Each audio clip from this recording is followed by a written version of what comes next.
Morning class हमने अपने last chapter को फिनिश किया था, जो सेकंड चैप्टर था आपका। अब हम आपके थर्ड चैप्टर में चलेंगे और पढ़ेंगे क्या, एनिमल फाइबर्स के बारे में जानेंगे कि एनिमल्स फाइबर क्या होते हैं। तो उसमें सबसे पहले आज जो हम टॉपिक कुछ कवर करेंगे वो क्या है, fibres and fabric, animal fibres, wool and silk. उसके बाद क्या है, फ्रॉम फाइबर्स टू वूल। अब इसके बारे में हम अभी पढ़ेंगे और समझेंगे। लेट्स स्टार्ट रीडिंग, पढ़ना स्टार्ट करते हैं। फाइबर्स एंड फैब्रिक, फर्स्ट जो आपका टॉपिक है। Clothing is one of our basic necessities. Necessities का मतलब क्या है, जरूरत। कपड़े हमारे लिए अति आवश्यक हैं। Clothes are stitched from the fabric. Fabrics have a variety of texture, but each type of fabric is prepared by weaving the fibers. Fibers can be described as strands of some material. They are the raw material from which fabric or textile for our clothes is prepared. Different fabrics have different types of fibers. In this chapter, we will learn about animal fibers in detail. मतलब हर कपड़ा अलग अलग तरह से आपको, जब आप उसको टच करते हो, छूते हो, तो अलग अलग तरह से उसके अंदर आपको एक सेंस नजर आएगी। जब आप किसी टेलीकॉट को टच करोगे तो उसके अंदर अलग टेक्सचर होता है, कॉटन को टच करने पे अलग टेक्सचर मिलेगा हमें। मतलब जैसे जैसे हम कपड़े को जब हम छूते हैं, अलग अलग कपड़े को, तो हमें उसके अलग अलग एहसास होता है कि ये इस तरह का कपड़ा होगा। सिंथेटिक में अलग आपको टेक्सचर नजर आएगा उसमें टच करने के बाद, उसको छूने से। किसी में हार्डनेस हो जाती है, किसी में सॉफ्ट हो जाता है। तो अलग अलग जो फैब्रिक्स के जो कपड़े बनते हैं वो अलग अलग एनिमल्स के जो मटेरियल, उनके जो फैब्रिक मटेरियल्स होते हैं उनसे बनाए जाते हैं। तो अब नेक्स्ट जो हम पढ़ेंगे, क्या पढ़ेंगे हम, animal fibres, wool and silk के बारे में। Hair of certain animals can be used for making clothing materials. जो बाल होते हैं एनिमल्स के, उनका इस्तेमाल किया जाता है मटेरियल्स के फॉर्म में, किसका, कपड़ों के लिए। Wool and silk are obtained from animals. Therefore, the fibers obtained from animals are called animal fibers. क्योंकि वो एनिमल्स से मिलते हैं इसलिए उनको एनिमल फाइबर कहा जाता है। Wool. Wool is commonly obtained from the hair of sheep. जो भेड़ होती हैं उनके बालों से, goats जो बकरी होती है उनके बालों से, yaks के बालों से, rabbits खरगोश, and camels जो ऊंट होते हैं उनके बालों से वूल को बनाया जाता है। वूल के जो क्लॉथ्स होते हैं उनको बनाया जाता है। All these wool yielding animals wear hair on their body. Why? Wool fibers is highly porous, क्योंकि इनके अंदर ज़्यादा पोरस होता है, ज़्यादा छेदनुमा होता है इनके अंदर, इनके बालों के अंदर। अब बालों के अंदर छेद कैसे होगा ये तो पता नहीं चलेगा, बट क्योंकि इनके बाल ऐसे होते हैं जो कि मॉइस्चर को या फिर किसी ऐसे वाटरी सब्सटेंस को आराम से सॉक कर सकते हैं।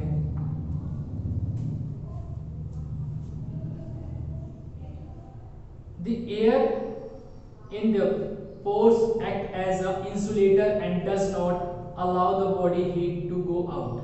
अब क्योंकि पोरस होता है तो पानी भी उसके अंदर आ सकता है। जब हम जैसे ही वूल को हम पानी के अंदर डालते हैं तो क्या होता है, भारी हो जाता है।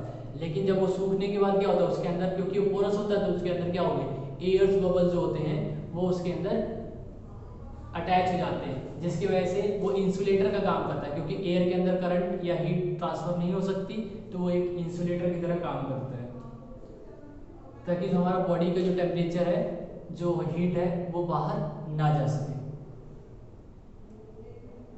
Thus, hair on the body of these animals keep them warm during colder conditions. Wool is used for making winter clothing. The quality of wool is determined by the following factors. अब हम quality के बारे में बात करेंगे wools की। scale structure. Good wool fibers have scales which overlap like shingles on a roof. मतलब क्या है, जैसे हम छत बनाते थे एक लेयर के बाद एक लेयर चढ़ाते हैं, ऐसे ही अच्छे वो जो वूल फाइबर्स होते हैं उनकी पहचान होती है।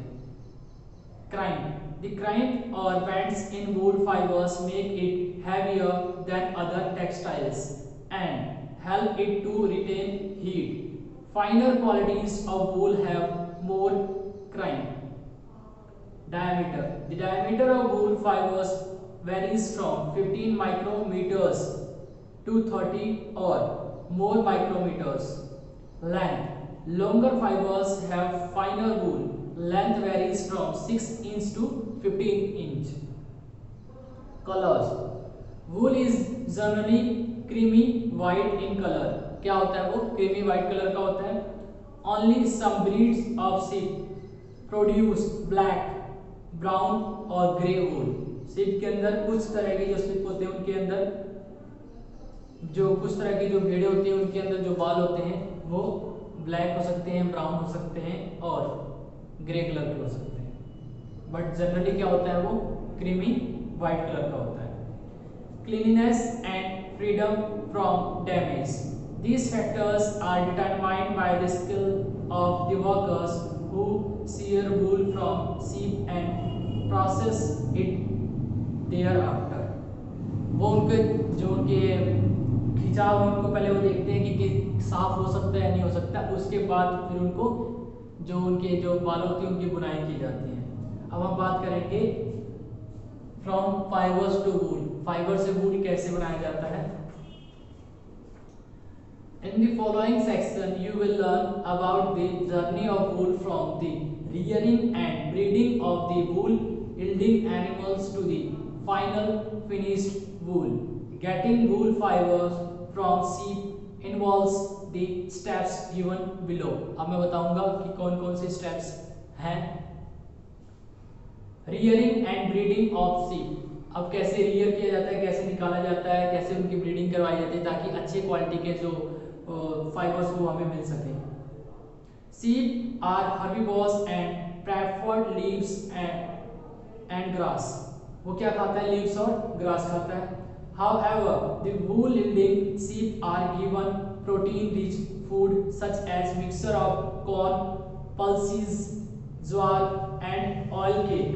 Sheep feed on such a diet develop a good growth of curly and shiny hair. उसे अच्छे प्रोडक्ट खिलाया जाता है, अच्छे प्रोटीन के प्रोडक्ट खिलाया जाता है ताकि उसके जो हेयर है वो अच्छी क्वालिटी के हो, करली हो और शाइनी हो, चमकदार हो।